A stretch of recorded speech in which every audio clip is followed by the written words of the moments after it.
The memory remains vivid, etched into my mind with agonizing clarity, my mother's glacial pronouncement, "You were the wrong child to believe in." The statement was delivered without inflection, a flat, affectless judgment. There wasn't a tremor in her voice, not even the faintest glimmer of regret in her eyes. She simply folded her linen napkin with meticulous precision and continued to masticate her meal, as if consigning her own daughter to a life of insignificance was a commonplace Tuesday ritual. The entire tableau remains burned into my memory. My father, my brother, and his utterly flawless fiancée, all sat frozen in place, feigning ignorance to the internal hemorrhage I was experiencing. As I rose silently from the table, a raw visceral pain blooming in my chest, not a single soul attempted to dissuade me. No one offered a word of comfort, not even a cursory glance in my direction. That very night, fueled by a potent cocktail of despair and defiance, I booked a one-way ticket to Virginia. There were no tearful goodbyes, no protracted explanations. Just a single burning thought consuming my consciousness: one day, you'll choke on that silence. Years drifted by, each one a testament to their calculated indifference. They moved forward, basking in the glow of their achievements, proudly and publicly showcasing their lives. Meanwhile, I deliberately receded into the shadows, embracing a profession shrouded in secrecy, a vocation that few dared to discuss. I dedicated myself to safeguarding a nation that was blissfully unaware of my existence. Then, the Black Hawk helicopter materialized. It cleaved the sky above my unassuming Montana town, descending upon the open field adjacent to my former school like a thunderclap encased in steel. My neighbors stood transfixed, their faces etched with a mixture of shock and curiosity. The students stared, their youthful eyes wide with awe and wonder. As the officers emerged from the aircraft, their bearing radiating authority, they announced my presence with the full weight of my official designation: Director Claire Monroe, the Pentagon requests your immediate presence. A collective gasp rippled through the onlookers across the street. I didn't permit myself a backward glance. There was no need, because this time, it was my name reverberating through the valley, the very name they had so callously attempted to expunge. My name is Claire Monroe. While my family once wrote me off as a failure, it is now evident that even the Pentagon recognizes my true worth. Before I delve into the intricacies of my narrative, I want to acknowledge your presence and participation. Please type listening in the comment section, or share your location so I can see where you're watching from. I am always amazed by the reach of my story, because sometimes the smallest connection is all it takes to feel heard and understood. And if this resonates with you, please subscribe to this channel. It helps this story find those who've been silenced, dismissed, or left behind. Thank you. And now, allow me to unveil everything. There exists a distinct form of solitude, a profound silence that stems from the awareness that one's existence is unknown, unacknowledged. That was the oppressive quiet that enveloped my modest one-bedroom apartment in Alexandria, Virginia. The space was devoid of personal touches. No cherished photographs adorned the walls, no sentimental trinkets cluttered the shelves. Just a laptop, a utilitarian desk lamp, a well-worn leather chair, and a discreet wooden box containing my Department of Defense badge. Concealed beneath the pillow lay a Glock 19, a silent testament to the ever-present need for vigilance. I rarely received visitors. I had no neighbors who would casually stop by for a friendly chat. The inhabitants of this building were a collection of retired Navy SEALs, former NSA cryptographers, and seasoned intelligence analysts, individuals who had long ceased asking unnecessary questions. In this community of shadows, my name was simply another ghost among many. Each day commenced with a ritual, the initiation of a digital persona, an alias known solely to a select circle of 5 individuals within the echelons of the federal government. My designation: Director of Vanguard, a clandestine unit operating under the auspices of the Department of Defense. Our mandate was clear: to meticulously track and decisively neutralize cyber threats directed at the critical infrastructure of the United States. I possessed an unmediated line to the Pentagon, access to satellite networks whose existence remained unknown to the majority of intelligence agencies, and the discretionary power to initiate protocol lockdowns across myriad branches of the military.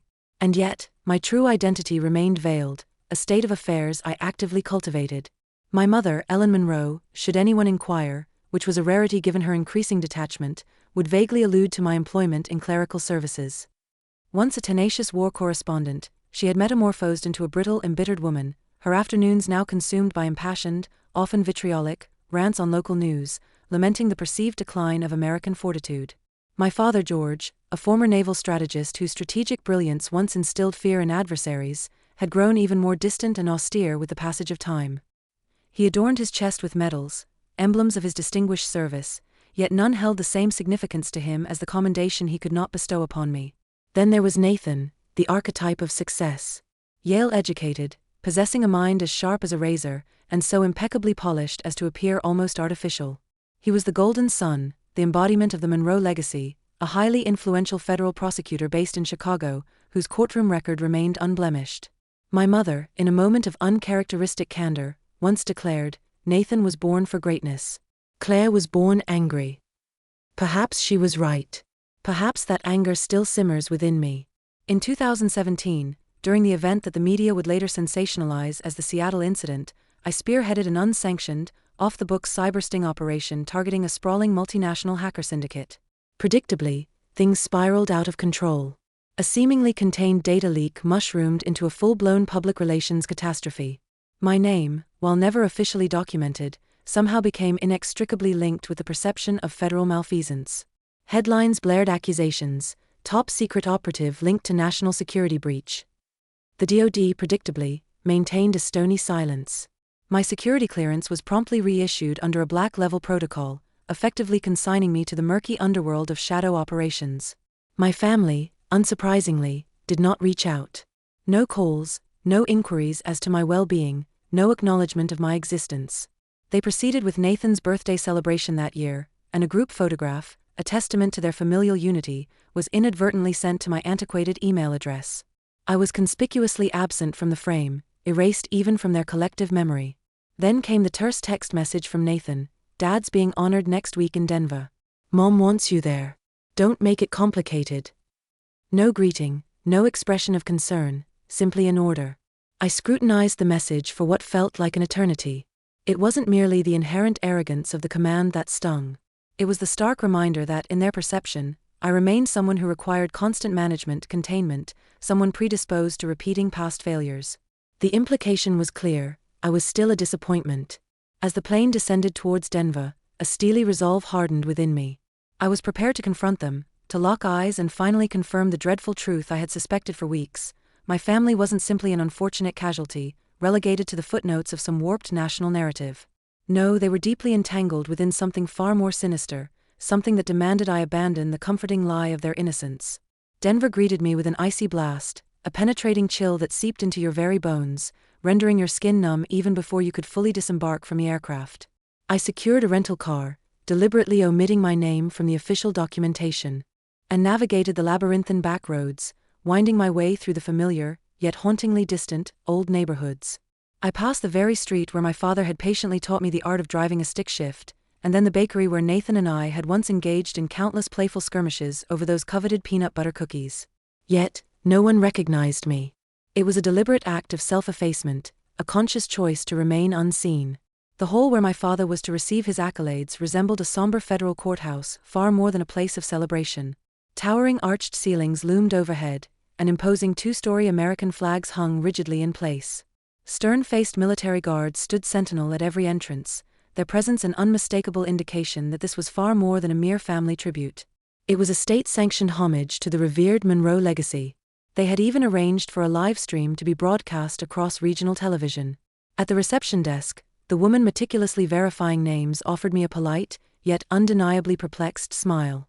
"I'm sorry, but your name isn't listed on the main seating chart," she said, her eyes scanning the screen with renewed focus. "We can, however, place you at a supplemental table, number 15, which is located near the back." Table 15 turned out to be a flimsy folding round situated uncomfortably close to the emergency exit and a lukewarm coffee station. To my left sat a distinguished professor from Georgetown, a former advisor to Nathan on matters of constitutional law. He cast a fleeting glance at my name tag and subtly adjusted his chair, creating a noticeable distance between us.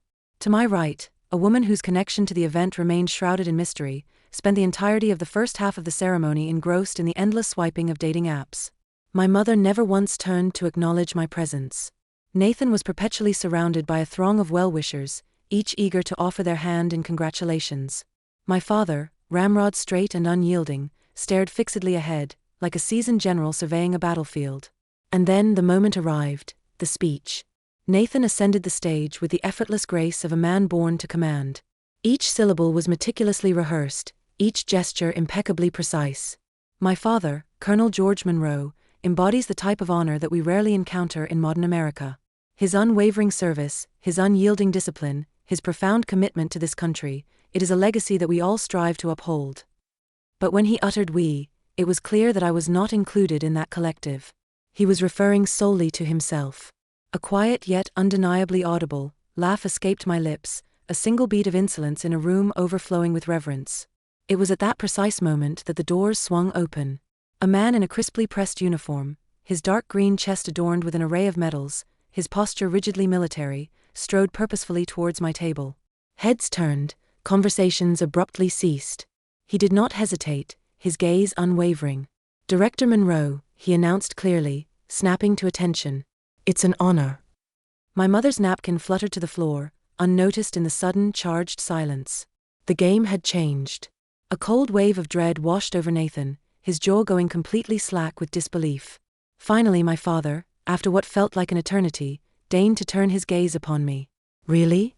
Am I finally worthy of your attention after nearly a decade of indifference?" I responded with a single, affirmative nod. "Thank you, Lieutenant Walsh."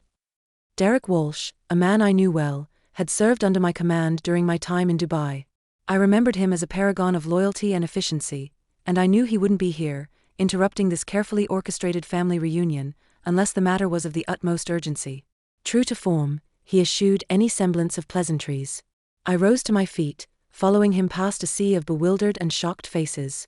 We moved down a long sterile corridor that led away from the main hall, our footsteps echoing in the sudden quiet. We halted just beyond the security checkpoint. "Nexus 7 has been breached," he stated, his voice a low, grave murmur that sent shivers down my spine. "The point of intrusion has been traced back to a law firm in Chicago. Specifically, your brother's." I stared at him, momentarily stunned. "Whose credentials were used?" He handed me a sleek tablet, the screen displaying a damning array of data. Olivia Pierce, Nathan S. Senior Associate. The Digital Trace possess a 98% reliability rating. And there's something else, something even more troubling. An encrypted relay signal bounced off a satellite just last week. The signal's intricate route leads back to someone we both know all too well, Marcus Kane. The mere utterance of that name caused my spine to stiffen. Kane wasn't just some run-of-the-mill hacker, he was a ruthless digital mercenary, a ghost in the machine, who had once attempted to auction off highly classified NATO intelligence on the dark web. I had personally spearheaded the investigation, ensuring the case was buried deep and Kane along with it. "Are you implying that my family is being manipulated, used as pawns?" I asked, my voice laced with a mixture of disbelief and growing anger. "I'm stating that the breach originated from, effectively, your family's front yard," he replied, his gaze unwavering. I glanced back down the hallway, toward the warm glow of the lights and the sounds of polite applause, a scene that suddenly felt incredibly distant and surreal. "I'm not going anywhere," I declared, a plan already forming in my mind. "Let them continue to believe that I am merely the dutiful daughter who came home to be forgotten." Then, I turned back to Derek, my eyes hardening with resolve. "They desire a ghost? Let's give them one." Wasting no time, I immediately set to work. That very night, I meticulously assembled a custom thumb drive.